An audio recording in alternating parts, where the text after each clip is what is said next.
Michael, please stop. It's paining me. You're hurting me. It really hurts. Just stop. Jessica lay on the soft couch, her feet propped up on the armrest, watching the raindrops lightly tap against the window.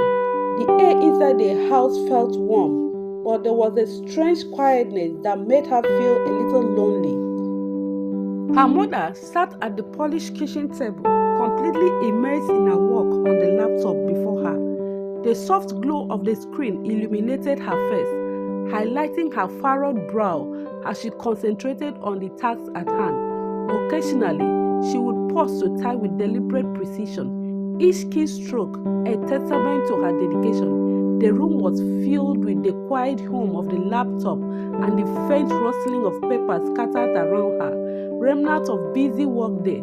Despite the distractions that surrounded her, she seemed oblivious to everything else, lost in a world of deadlines and responsibilities, embodying the focus and commitment that was characteristic of her. Her dad was nearby, lounging in a chair with a book in hand, occasionally glancing up with a smile, but mostly lost in his reading. Jessica and her older brother, Michael, often spent afternoons like this playing games or reading books while their parents were busy with their work. Jessica enjoyed this time because it felt calm. But today she was feeling a bit agitated. The toys were dull and the books didn't seem as enjoyable as usual. She glanced over at Michael, who was flipping through the TV channels. Michael, Jessica called, her tone a little unsure. What are you doing? Michael, who was a year older than Jessica, was always the more daring one. He leaned forward, his eyes shining with enthusiasm. Jessica, look at this. I discovered something on TV. Come see. Jessica hurried to her feet and walked over to where Michael was sitting. He had found a peculiar video that didn't resemble any of their regular cartoons or programs. The people in the video seemed older. Michael turned to her with an enthusiastic grin. I think it's just something adults do. It doesn't look harmful. We should try it too. Jessica's eyes widened. What do you mean try it? She asked, her voice barely above a whisper. Michael was as confident as ever. I think it's something we are supposed to do, just like they did, he insisted.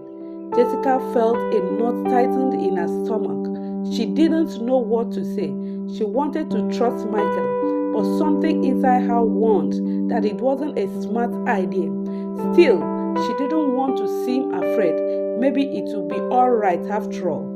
Michael seemed so certain. Okay, she said hesitantly, but only for a little while. They went into the room and attempted to mimic what they had seen in the video. But as soon as Jessica tried it, she felt an unpleasant pain in her body. It wasn't like the games they usually played or the fun activities they did together. This felt wrong. It hurt, and Jessica immediately stopped. Tears filled her eyes. She didn't understand why it hurt or why she felt so upset. She looked at Michael, hoping for some clarity, but he looked confused as well. Michael, this hurts, Jessica whispered, her voice shaking. Why does it hurt? Michael blinked, staring at her for a moment before slowly moving away. I don't know, Jessica. Maybe we weren't supposed to do it like they did in the video. It's okay, we can stop. Jessica nodded quickly, feeling relieved. She coughed up into a ball on the bed, her heart racing. She didn't know what was happening, but one thing was clear. She didn't want to try that again. It didn't feel like something they should have attempted. The next day, Jessica couldn't stop thinking about what had happened. Every time she did, her chest tightened. She wanted to talk to someone, but who? Her mother was always busy with work, and whenever Jessica tried to get her attention, her mother would say, "Not now, Jessica, mommy is working." Jessica felt isolated. She didn't want to bother her mother again, but her worry was growing. She wished she could tell someone what had happened, but she didn't know how. What if no one understood? What if they were angry with her for watching the video in the first place? That night, Jessica turned in her bed, the weight of her thoughts pressing down on her. She didn't know who to confide in, and it made her feel even more lost. She didn't want to keep the secret, but she didn't know how to bring it up. The next morning, Miss Anthea, the neighbor, knocked on the door. Miss Anthea was always kind and enjoyed chatting with Jessica and Michael whenever they needed someone to talk to. She had a gentle, reassuring manner that made Jessica feel safe. Jessica was sitting on the couch, staring at her hands, when Miss Anthea came over and sat beside her. "What's on your mind?" she asked softly. Noticing her quietness, Jessica hesitated, but then felt a wave of relief wash over her. "I need to talk, Miss Anthea," Jessica began. "I saw something on TV yesterday with Michael. We don't understand it, and it made me feel weird. We tried it, and it hurts. I don't know if it was bad, but it felt wrong." Miss Anthea listened carefully, her face showing understanding. "I'm so glad you told me. You did the right thing by coming to me. What you saw was not meant for children. Sometimes people make videos that are confusing and not okay for you to watch or do. You should never try something that makes you feel uncomfortable." Jessica's heart fluttered with a mix of confusion and relief. Why did it hurt? Miss Anthea, why can't I understand it? Miss Anthea smiled gently, brushing a lock of her hair from Jessica's face.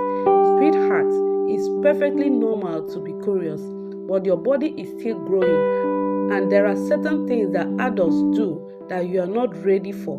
You don't need to understand everything right away. What's happening is that you never try anything that makes you feel bad. Your body is your own, and it's essential to keep it safe." Jessica felt a sense of peace wash over her, though she still didn't fully grasp everything Miss Anthea said. For the first time since the incident, she didn't feel so alone. She felt heard. Later that afternoon, Miss Anthea spoke to Jessica's mom, explaining what had happened. Jessica's mom listened attentively and then decided to sit down with Jessica and Michael for conversation. "Jessica," her mother began gently, "I'm glad you spoke up.